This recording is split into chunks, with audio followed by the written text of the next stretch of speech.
Good afternoon, ladies and gentlemen. Our speaker today is Dale Pate. Dale began caving right out of high school and has continued to pursue high-level speleological activities even up through this present time. After graduating from college, Dale went to work with the Water Resources Division of the United States Geological Survey, locating himself in several important areas in the American Southwest. In due course, he transferred to the National Park Service and ultimately became the cave specialist at Carlsbad. In fact, for a number of our friends who were involved in the heyday of Lechuguilla caving, Dale was their point of contact at that park. Because of Dale's exemplary work, he was promoted to the National Cave and Karst coordinator for the entire National Park Service. Our speaker today is an enthusiastic advocate of very high quality surveys, comprehensive inventory work in and around caves, and photography. In my opinion, his interest in the survey prompts excellent discovery and original exploration. Dale's interest in inventory work helps to inform management as to appropriate ways to manage those resources. And in my opinion, his interest in photography is symptomatic of Dale's fertile other side of his brain. As an example of that, Dale and his long-term friend and colleague have put together a beautiful book called On the Desert's Edge. This book is an ensemble of poems, essays, and artwork that celebrates Dale's love of the Guadalupe Mountains and their wonderful wilderness above and below the surface of the earth. Please welcome a great friend, an American treasure, a highly respected cave manager, and your 2017 NSS Luminary, Mr. Dale Pate. Well, like I said, that's some introduction. I'm waiting for him to walk around the corner here. Yeah, that's me. So I'm greatly honored to be asked to be a luminary. I hope I can entertain and show you some things that I've done over my lifetime, which in the title of my talk, To Turn Off the Night, that was a song I wrote, and Dave Bonnell helped make a video of it, which I don't have at the moment, but we'll get it eventually. But it is an adventures of a lifetime. I grew up in a small South Texas town in the middle of flat dirt farmland. So once I found caves, rocks, trees, it was totally amazing. So I grew up near Bishop, Texas. I had a number of friends there, of course, like in high school, like anywhere else. And a friend of mine, Mark Whitaker, who I didn't really realize at the time, but he was a real explorer. And he built his own telescope. And in 1968, on the year we were about to become juniors in high school, he discovered a comet. Yeah, quite amazing. The Whitaker-Thomas comet, you can probably look it up. He may still be the youngest person ever to have discovered one. 2 years later, as we were graduating, Mark went on a caving trip to Texas A&I Grotto. Probably Gil was there, So, and he convinced several of us to go caving that summer several times in the Texas Hill Country. And it was, quite an experience. This is just the main group of us that did that summer. So it was quite an experience when I got to college, and I was going to Southwest Texas State University, San Marcos, just south of Austin. I looked for the caving club, and wow, that's great, there was one. And there's my first caving vehicle. Is a Ford, what was that? A Ford Maverick, right. It's been a while since I had that, so. My parents weren't real happy with me using this as a caving vehicle, but you know, what can I say? So the Southwest Texas Grotto at that time had a number of really dynamic, very good cavers, and there was lots of caving in Mexico, Texas, and the group actually divided the newbies up, and I got chosen to be with Mike Walsh's teams for a good year, and that was probably one of the most incredible experiences I've ever had, in the sense that Mike taught me how to go caving. He taught several of us how to do that, what we can do. He took us to places, Texas, he took us to Mexico. For a whole year, we were eat, drink, and go caving. It was amazing. Or maybe it was eat, drink, and drink caving. That's it, you know. But it was a total great experience. I owe a lot to Mike, and I wanted to make sure everybody here knows that, because he did a lot for me and a number of other younger cavers. So here's just one of the things I had when I was trying to develop this program, how do I show 47 years of caving experience in an hour or less? That's pretty tough. So in this sense, this is some of the areas that he took us to. Texas, Pumpkin Cave. Jim Kennedy probably likes that picture there. So, Awacatlan, various places, the funicular to ride up to Villa Garcia.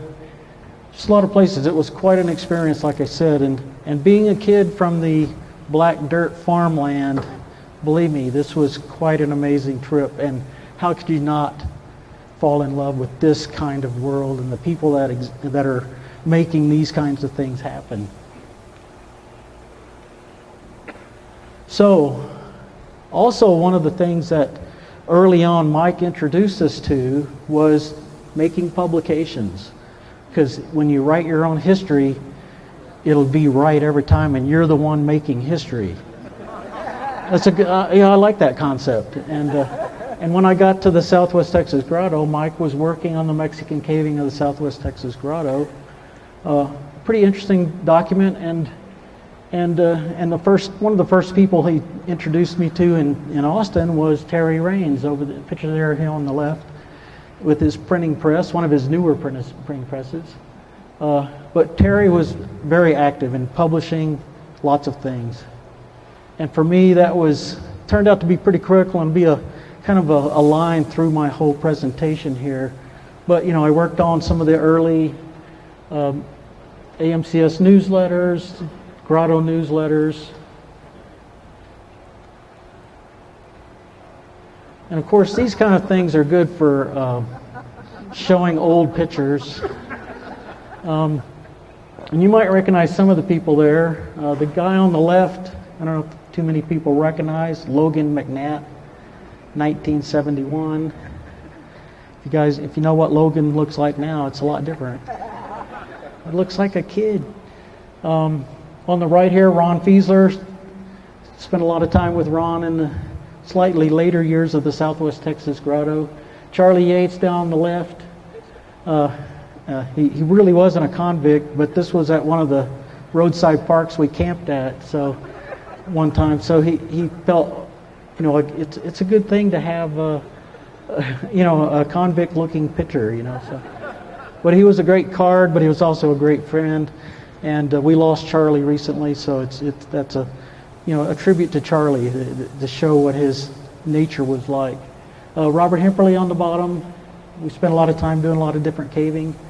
The person up in the middle top, Keith Hoyce, was a cave photographer, and I'd always done with my Kodak Instamatic photography, but I wanted to progress further, and Keith showed me how to do various things, and so was very instrumental in my development of cave photography and being a photographer in general.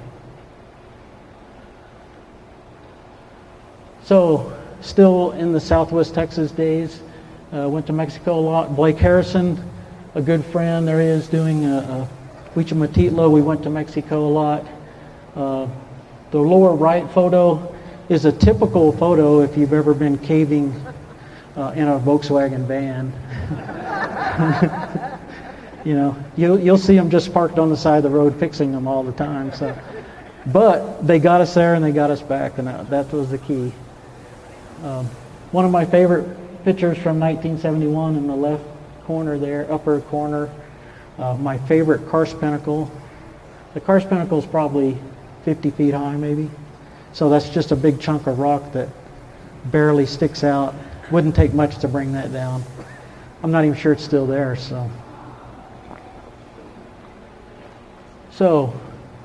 moving into the photography a little bit, this was some of the 72, 73 years of photography. Keith taught me well. This is some of the stuff I really like doing. We also went to Mexico to Bustamante, La Gruta del Palmito. I'm sure a lot of you who've been from here have been there. It's a pretty amazing place. 2 drops of water on one little helictite. Can you believe it? I haven't seen that since. So, kind of that theme of publications. I always contributed to the Texas Caver from very early days, but I guess I could consider myself lucky enough to be editor for 11 issues. That was a fun time. My skin is looking pretty funky on that lower middle one, but what can I say? You may see the Ted and Ted, you know, a nice caricature of Bob and Bob. But, you know, unfortunately we lost Bob just recently, and, you know, he was a good friend to all of us. We also lost, this is David McKenzie photographed down here on the lower right, and we recently lost him too. If you don't know, he's created walls and was very, very supportive of cave data management and manipulation. More publications I was involved with, AMCS activities newsletters. I helped co-edit the 2 on the left. Also spent a lot of time on various issues. I think that's issue 11 and 14. And then I was also a little bit involved with the Texas Speleological Survey, and I was proud and honored to have a photo of mine on the cover of Caves of Carter Valley, which, you know, to me that was really a big deal.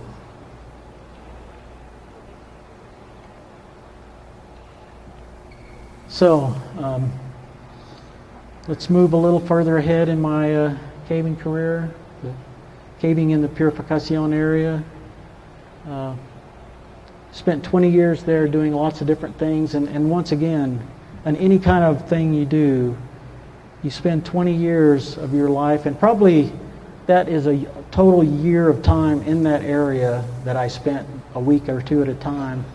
So how do you portray 20 years of all that work, all the people that came through and did things that, and everything else that goes along with the great fellowship that you have from exploring world-class caves? It's hard to do, but Fieldhouse, this picture on the right's for Gil Edgar there, you know, Oyamel Gil. So it's for those who don't know, Oyamel was a small cave that we found in 1977 that in a few years later we were able to tie into the Sistema Purificación system at about the 200 meter level from the cave. And so I think I didn't have the picture of Peter. He used to have a red shirt with Brinko on it, so I should have found that one. Logging trucks to get in the area. What an amazing place. You know, okay, this is, remember, a kid from the flat, black, dirt farmland of South Texas. So all of a sudden thrust into world-class, amazing areas. Just gets better and better, doesn't it? This is what caving's all about. This is the world out there that we can explore and know. And I think one of the things I haven't mentioned is that, you know, I've been extremely fortunate to have fallen into this group of people. What a world everybody here and everybody else that I've experienced, done things with, have introduced and worked with me in. What an amazing place. So the Purificación area, that upper left picture, wow, that's pretty nice. That's not black dirt farmland. And if you look closely at one of the cliffs, like on the left, there's a giant hole in it. That's pretty nice. And then the upper right photo, there's that giant hole with Peter Sprouse with his little red, or with his red PEP t-shirt. Wow, that's amazing. And the picture down on the lower right is the first trip I took to Inferno, which is that entrance there. And this was Thanksgiving, and the water levels in the cave system were up so high that the water was flowing out at the base of that cliff right there. We survived, though. It didn't rain when we were there, so that was good. Just a few more pictures. Purificación, what a system. That's for me, and I think a number of other people. It's kind of like home. That's where a lot of things happen, and we're a lot of explorations and good. And you'll find that as I go through this whole range of slides, that I'm not really talking about links and depths. I'm trying to get away from that kind of thing. You want to know how deep Purificación is, you can find that on the deep caves list. You can find it on the long caves list. This is more about just the experiences and the people and the places we were at. Looking out the entrance, it's about can't remember, 110-foot drop or 80-foot drop, something like that, to get up into the entrance.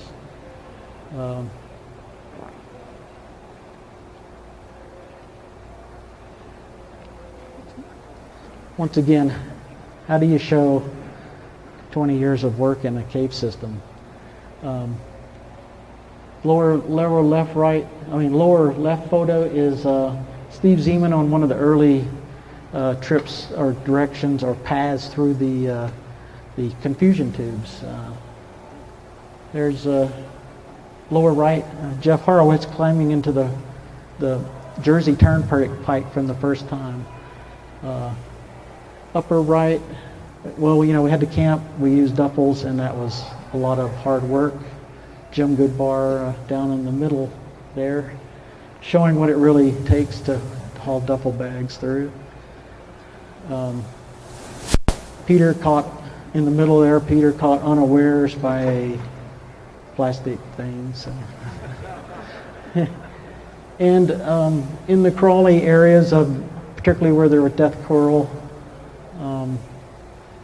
that's me with the book in my teeth. I think the teeth marks are still on all the books I used, right? So, yeah, so. But you can't really see it very well, but the death coral was really serious stuff.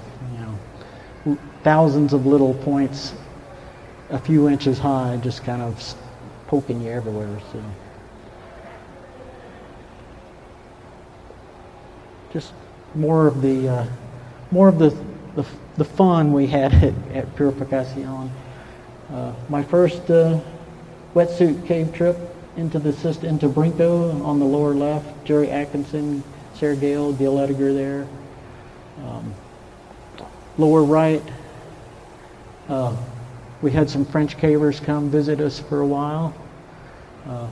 Claude Chabert, Paul Carbone on the left, and then Paul's in the middle there. And then Charles Romain on the right there.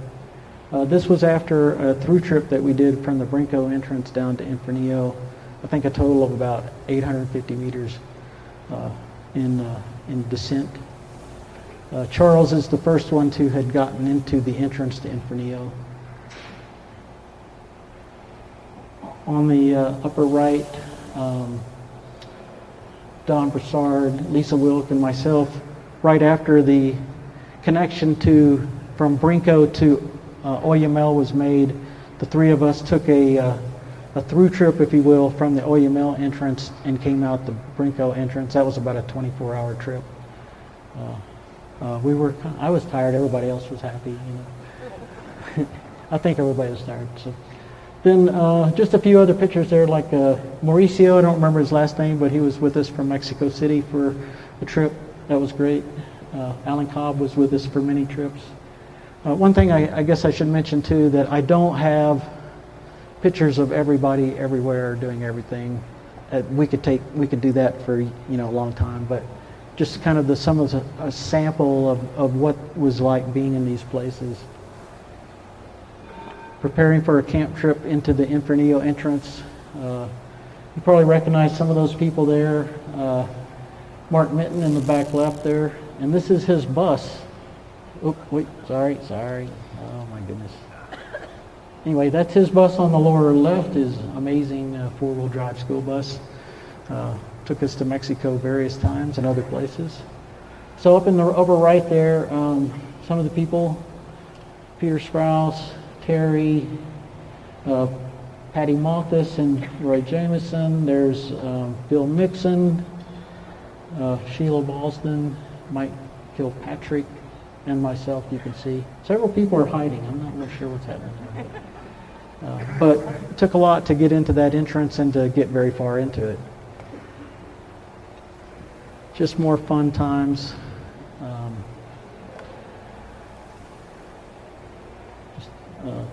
Wow, amazing times. Terry Raines' photo on the lower right, I couldn't pass that one up. That's just a fun photo. Peter Terry, Jim Pisarwitz, Cindy Walk, myself, and somebody way in the back, I can't tell who that is. But Dave Honey and Gene, I don't remember Gene's last name. Bill Russell's in that middle photo with some other folks.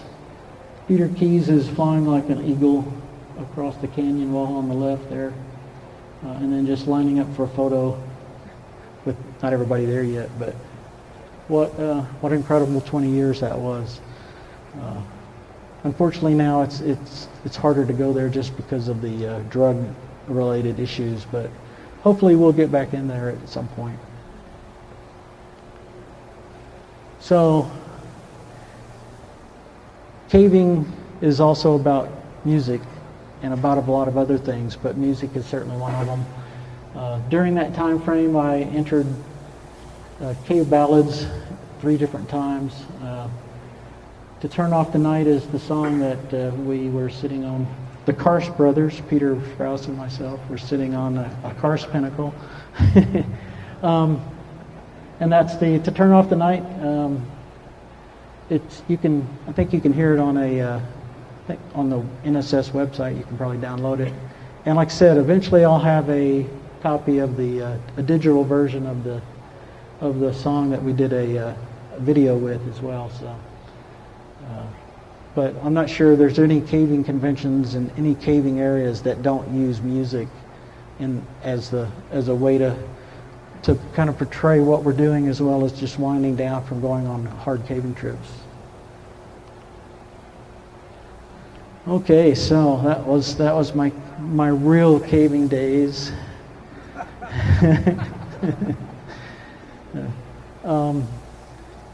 And the Austin folks threw me a going away party when I got the cave specialist position at Carlsbad Cavern, and Christofferson here, which I'm not saying it's Bill Elliott, but it could be.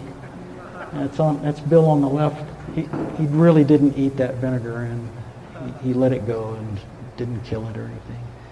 But this is one of the things he drew, and I was I thought it was a great joke. When I saw that. But I am still trying for the GS-29. And I've been greatly honored to be a hero of speleology. So those are the 2 things I really focused on. I wasn't sure. But wow, that's how did he know? So we enter the Carlsbad Caverns days. Spent 21 years there. That might have been about 5 or 6 years too long. And you can see I even still had a little black in my hair still. But what a trip this has been! What a amazing trip it's all been. I was going to mention something here. Oh well, I can't remember what it is. So we'll move forward. Let's see. Entrance to Carlsbad with the shaft of light coming in. So becoming a cave manager, and so that's a tough thing, and I always tend to have related several times when I was applying for this job. I got a call from Pat Cambyses after I had gotten the job and accepted it, and she says she's going to tell me how to manage the caves, and particularly Lechuguilla at Carlsbad Caverns National Park. And I said, yeah, okay. And she said, okay, repeat after me. And then she said, no.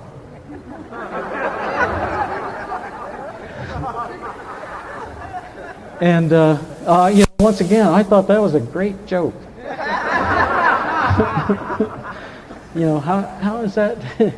Anyway, it took a long time to figure that out, and maybe not to say no all the time, but to work it out where we can work together to come up with the best way to do exploration, surveys, restoration, all these different things that a lot of people come to Carlsbad to do. So this is just a kind of a blending of some of the things I had to do as a cave manager. I got to go out in the field occasionally. Had to be on film for film crews. Had to be strapped in litters and turned upside down and hauled all over the place, but that was great practice, and that was good.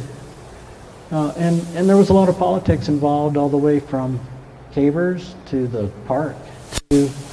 I had the privilege of escorting Secretary of the Interior into Lower Cave and have a good conversation actually with him about cave-related things.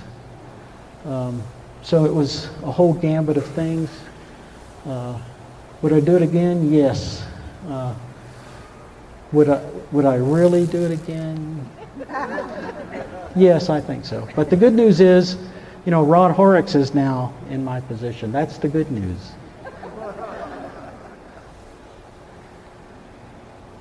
So I like photography, like I said. I'm a cave manager, I'm a caver. So I wanted to just show a few pictures of what Carlsbad Caverns like, the park itself. A few pictures from the surface. You may not have seen it this green before, but believe me, right after rains, the backcountry is totally amazing. I mean, it's amazing anyway, but after rains, it's really bright green and quite amazing. Just ridges and limestone everywhere. Hot cobbles all along the canyon bottoms. Lots of brush. The thorns. This is one of the best protected parks in the world. The thorns, it is. It's, and I always said, if I didn't come back from a trip in the backcountry and I hadn't bled some, I didn't have fun, and that was this. It was amazing. But I hear there's 3 or 4 species of cat-claw acacia. There's everything has a thorn on it, or it sticks you, or it bites you, or something. But there's some really cool stuff out there. Nice little arch there that's well in the backcountry. Put this picture on the right here for Art and Peg. That's nice rolling cairn with the little acid pool there. Is that right, Art, where we are? Anyway, so, but really nice, amazing things out in the desert if you go looking for them. Just a few pictures from the cave. Left-hand tunnel, I think these are all from left-hand tunnel. Some of you might recognize some of these things. The climb out of the main passage go up and then back down to Lake of the Clouds. The bacon along the route in left-hand tunnel. What an amazing place. Not only is the surface totally amazing, the cave is too, and all the caves are.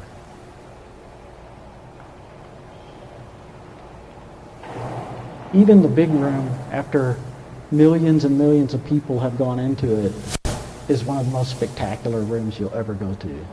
Now, I know you're all cavers here, so you've been to a lot of places. But that's why I said one of the most spectacular places. So we'll go kind of back to that loop of publications. When I got there, we don't have a newsletter. Well, you know, every place should have a newsletter. I mean, so I started a newsletter. This is not the one I started first. I started and did for a year a newsletter called Carlsbad Caverns Underground, and that was based on just the work we were doing out of my office, the Cave Resources office, and my supervisor at the time. He felt that it was, wow, this is really a great thing, and he wanted me to do it for the entire resource division that I work for. And so we expanded it to Canyons and Caves, issued 42 issues, you know, from spring '96 to winter 2010, for those who can't read over here. But it was a good way to highlight not just what we were doing from the Cave Resources office, but all the great work volunteers were doing in all the caves and all the restoration stuff, and also the biology team that was working on a lot of the surface related stuff. A lot of different things happening in the park over time. Amazing place. And I'm happy to hear Rod just, you know, did the next issue of Canyons and Caves after it being defunct for 6.5 years or something like that. So that's excellent. So once again, you know, just like Purificación area, how do you show 21 years of all the people and all the things and everything that's happening throughout the whole park for that period of time? There were lots of trials and tribulations. There were lots of really great things happening. You know, it's hard to say.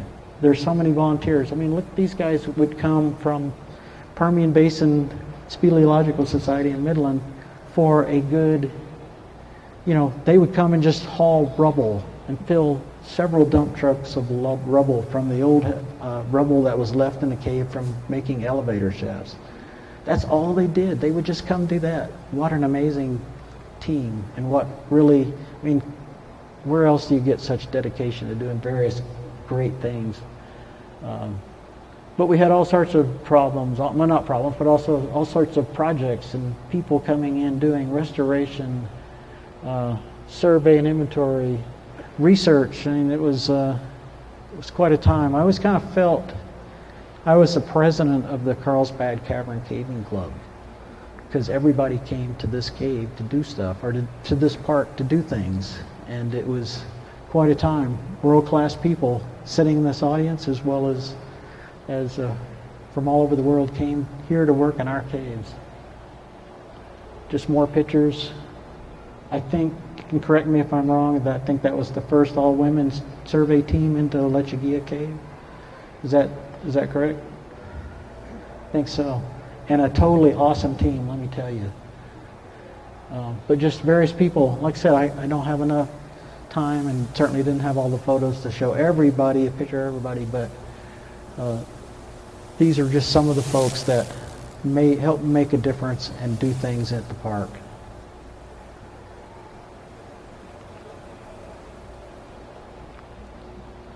Researchers. Amazing things coming from these people and others that you don't see on these set of photos. There's one of Penny's first trips into the cave, and Diana's, I think. Was that one of your first trips? Second trip? Third trip? Somewhere. We were glad y'all came out.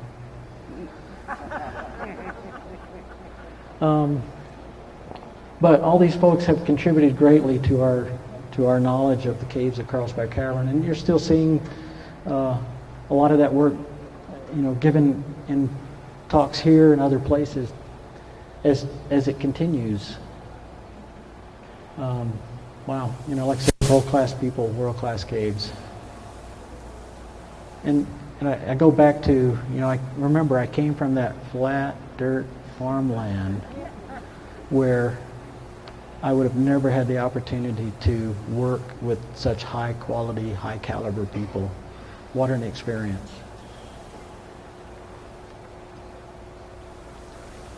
So I tried to think about what I wanted to portray in these different presentations, or this presentation on Carlsbad Caverns and my time there. I've gotten away from trying to give, like I said, survey numbers and all those kind of things. But I think there are a number of things that we did that are really were behind the scenes almost, because the survey, particularly Lechuguilla Cave and all the issues involving it were at the forefront for so long. But we did a lot of different things that were just as important in many ways and accomplished some great, really good things. One of them was what I call saving Lower Cave. If you caught the talk before this one, the talk was on cave pearls from Lower Cave. And in the early 2000s, the park started leading more and consistent everyday guided trips into Lower Cave and a few other places as well. And quickly, where we were walking, or where the paths were through Lower Cave, where people were walking on mud banks through shallow water, back on the mud banks, back into the shallow water. And over about a year or two, the white flowstone you see in the pictures were turning to just these big mud pools. So Jason Richards over there on the left, who worked in my office, kindly took on that project to let's try to figure out how we can fix this, because this is not a good thing. We came up with using these polyethylene, just low walkways. We tried to not build too big a thing, because if somebody came through, they'd say, oh, you've got to have railings with those. I mean, literally, that's kind of how it would happen. But we built them really low, we made them flat, and after we got them in and installed, the Cave Research Foundation came in and did their great magic, let me tell you.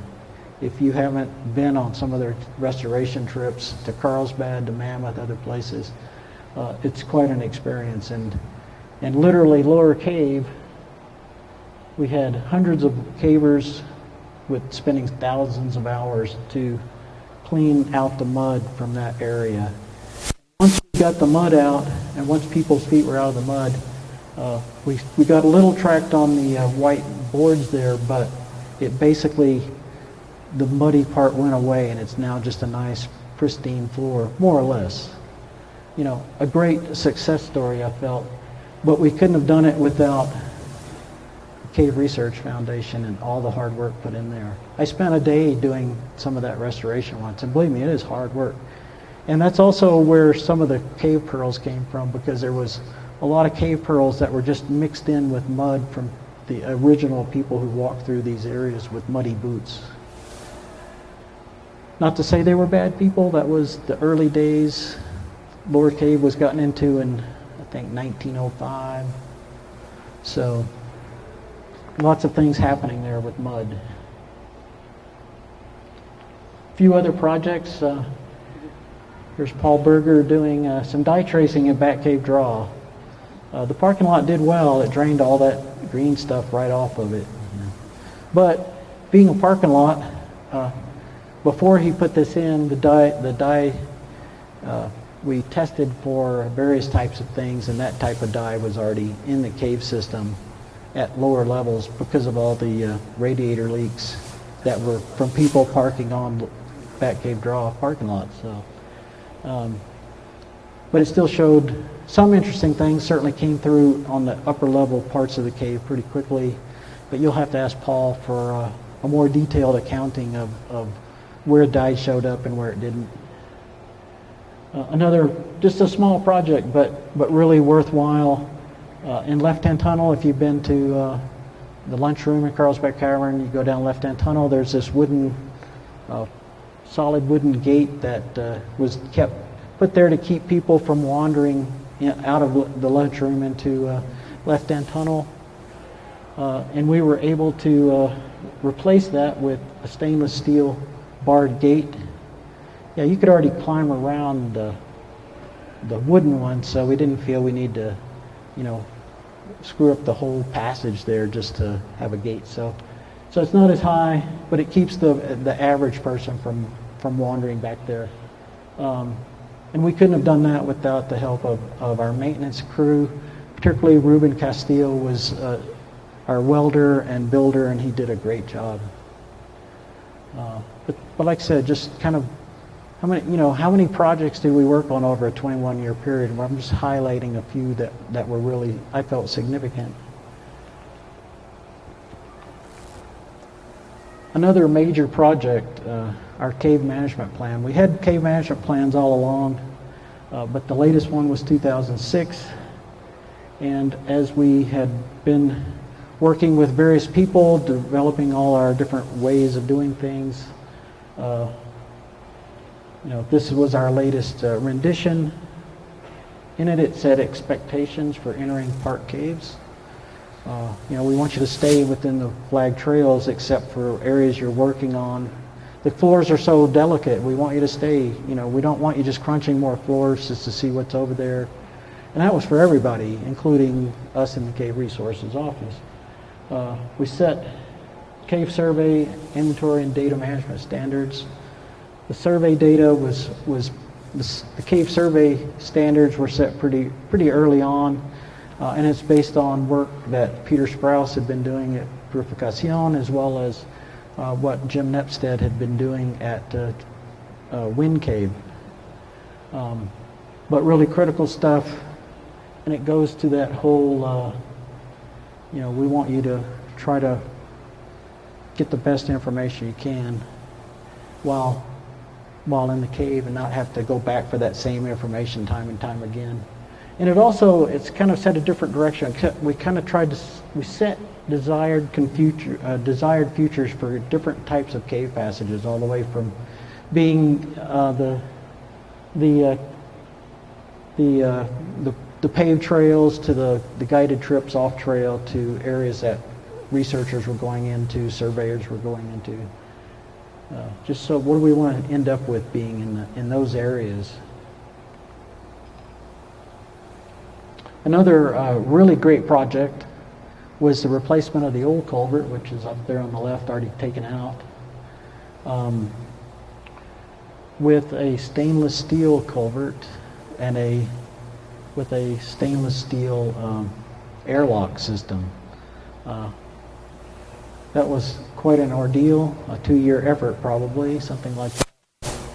And it was done on fairly cheap, I think, if you can say that.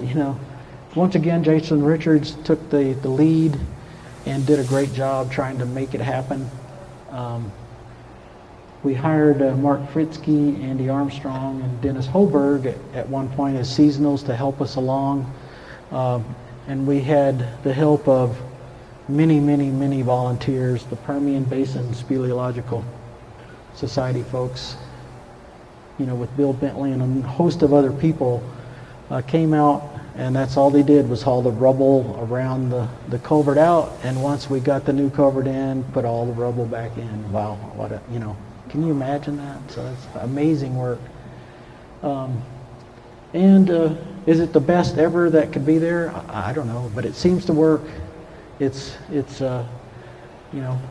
wouldn't know till we tried it, but it's at least not a rusting culvert that's falling apart.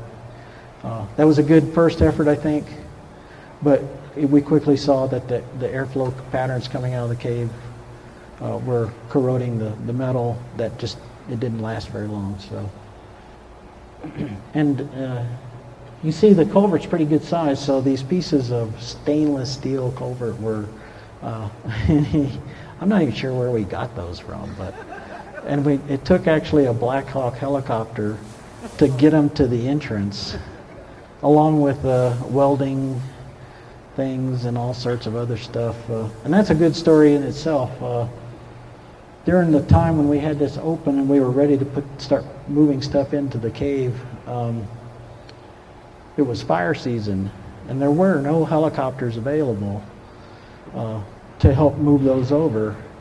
And Jason somehow was able to contact someone at Fort Bliss, and so we got a Black Hawk helicopter to come fly all these things from where we had them stashed near Carlsbad Cavern over to the cave entrance. I'm not sure, we never heard that any locals that thought the UN were taking over, we didn't hear anything, so we kind of got by on that. But but after we had the whole thing done, I got a call from our regional office. Did you guys use a military helicopter for something? Oh, well, yeah, I think we did, yeah. It was what a great thing. The commander was really happy to help us. He was just amazing, He says, yeah, that's you can't do that. That's illegal. Oh, I'm sorry. The key being Lechuguilla Cave was wide open. Bob and Henry and others had helped us try to stem the flow of air coming out of the cave at times, but it was and you could still, even from the parking lot during the right time of day, you could just see this plume of dust a mile away blowing out of the cave. And of course it dried out the whole front part of the cave, even drier, I'm sure. And we were certainly concerned about the things further in the cave. We'd hate to go to the chandelier ballroom and they've all fallen off and laying on the floor. That'd be sad. So anyway, our use of the military helicopter was a good lesson, but it was, at the time, about the only thing we really could do to really protect the cave the best we could. And I really didn't realize we couldn't, we had to go through the regional office to use. Oh well, all he said was, don't do that again. Okay. So, moving along, another project that we worked on, and this one took 18 years, and is one of the more significant projects. We did a Carlsbad Cavern Protection Plan. It was an environmental assessment. Before we had done that, we'd already started getting, we got a infiltration study and some funding from our office that I work at now. But we got some funding to pay for this study to tell us where, is the infrastructure right on top of Carlsbad Caverns, impacting the cave? Is it really, what do we need to really pay attention to and do differently to make that work?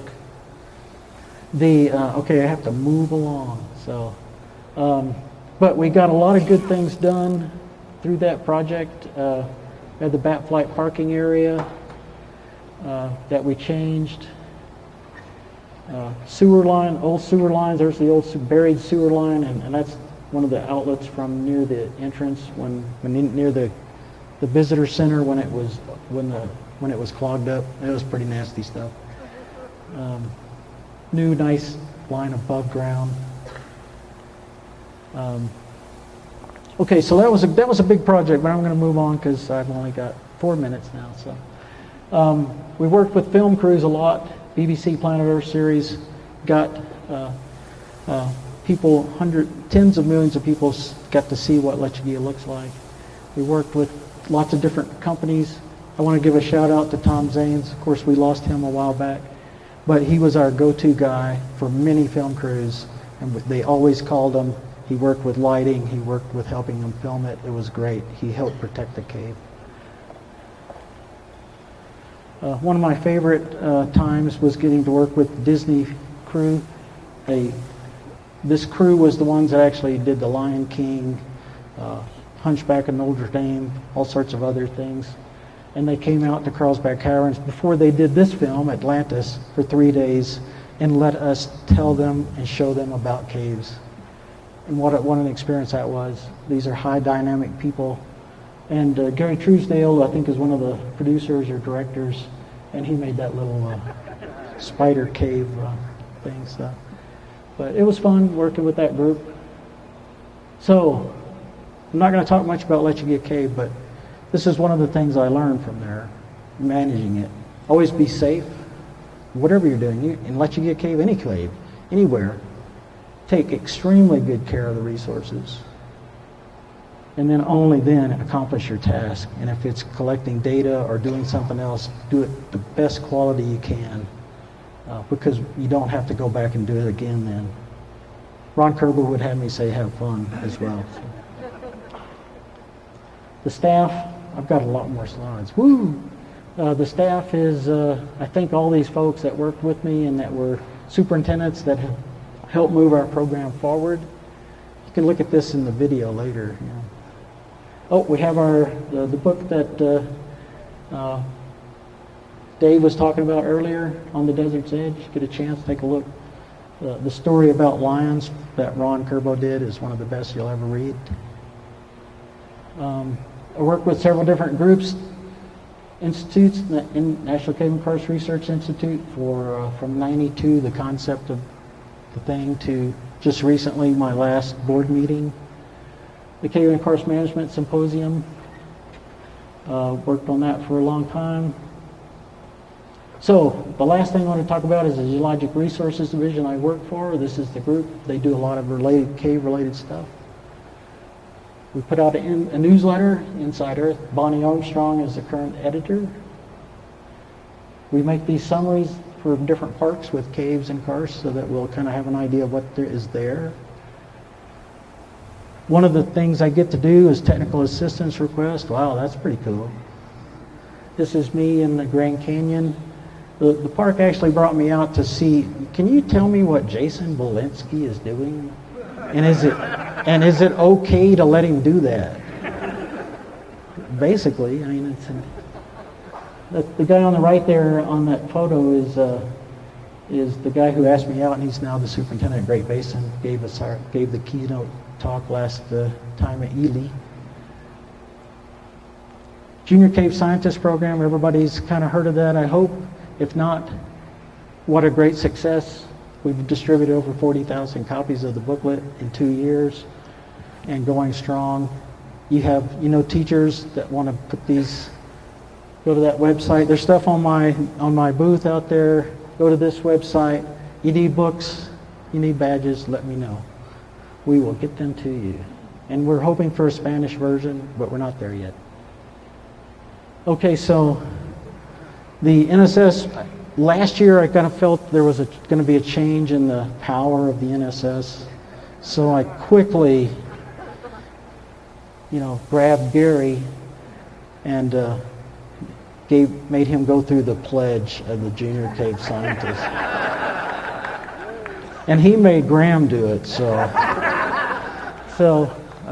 now and of course he's not here right now because he's out at the kids thing doing that kind of thing. So he's living up to the pledge. The next couple of slides, you can see this one. See the people there. This one, the cave teams that work, the cave and karst teams that work for the Park Service. This is an awesome group of people. This is not everybody, it's just the pictures I had. But I want to dedicate my entire talk to these people because they are and to whoever's not on here, but if you're a Park Service cave person, I salute you. The work you do is incredible. You're the liaison between the Park Service and the cavers and the cave scientists. And believe me, that's a hard job at times. A really hard job. But we're there to be a good force. And so I would say, for anybody in here, if you see any of these folks around, tell them thanks because they've done an excellent job. They are amazing people in their own right. So, but I'm moving along. I'm almost done. And I have to give a shout out to the NSS, Cave Research Foundation, probably other organizations that I'm not including, all the hundreds of volunteers across the country. Without your work in our caves, we wouldn't even know they exist. Literally, you guys have done so much, so long. It's, I mean, how, you know, we wouldn't know a third of what we know today, but it's thanks to all of you and all of the NSS that has made all this happen. And from myself personally and the National Park Service, I salute you as well. This is, the work you've done have all been totally amazing things, and I hope you'll continue to try to work with us. There's always going to be issues, there's always going to be problems, but I would encourage you to work with us all to help us move into the future where we can preserve and protect these things, these areas that we love, while still allowing access. So with that, just a thanks to all the folks I might have stolen your photo from. I think there was a couple that I didn't have a name on the slide, but it made a difference. And so with that, that's the end of my program.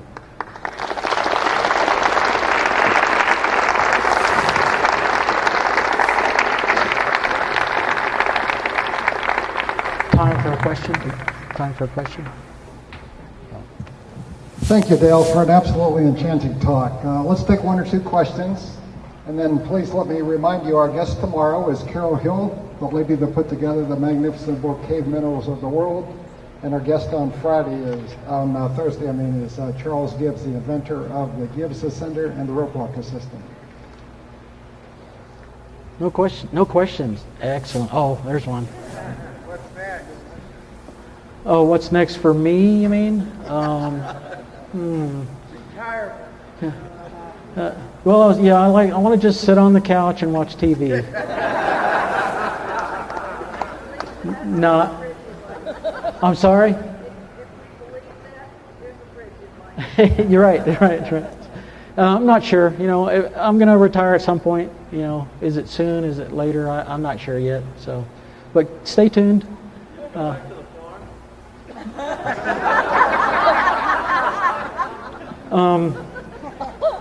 No. That was a great time to grow up in, a great place, but it's those are the old days. Anybody else? Penny. Are you still writing music and poetry? I haven't done too much of that lately. I'll try to. The question was, have I written any music or poetry lately? Not too much, but Ron Kerbo and I have talked about continuing our efforts on things. So we'll see what happens, you know, in my spare time. You know. Well, any other questions? Great. Well, I appreciate everybody being here. Thank you.